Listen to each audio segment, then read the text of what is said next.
মাশাআল্লাহ, কত সুন্দর আল্লাহ তাআলার নিয়ামত এবং সৃষ্টি। চতুর্দিকে কত সুন্দর সবুজ পাতা আর পাতা, তার মাঝখানে একটা সুন্দর এই যে দেখেন ফুল, এর নামই হয়েছে ফুলকপি। সুন্দর দেখতে, চমৎকার। এই যে দেখেন জ্বালায় রাখছে, সব গজায় আছে। এই যে আমি যেহেতু আজকে ফুলকপির বাগানে আসছি, এর জন্য আপনাদের সাথে শেয়ার করলাম ফুলকপির বাগানটা বা ফুলকপি হয়েছে কেমন, এই যে দেখাচ্ছি আপনাদেরকে। এটা যদি গ্রামের, একমাত্র গ্রামে সব ধরনের সিনারিগুলো পাওয়া যায়, ভিডিওগুলো দেখা যায় বা চাষাবাদ হয়। তো সুন্দর আমার কাছে লাগতেছে। আপনাদের কাছে কেমন লাগে ভিডিওগুলো, ন্যাচারাল এই ভিডিওগুলো? ইনশাল্লাহ কমেন্ট করে জানাবেন।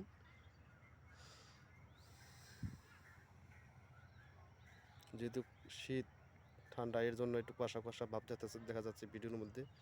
তো ভিডিওগুলো ভালো লাগলে শেয়ার করবেন এবং কমেন্ট করে জানাবেন। আল্লাহ হাফেজ, আসসালামু আলাইকুম।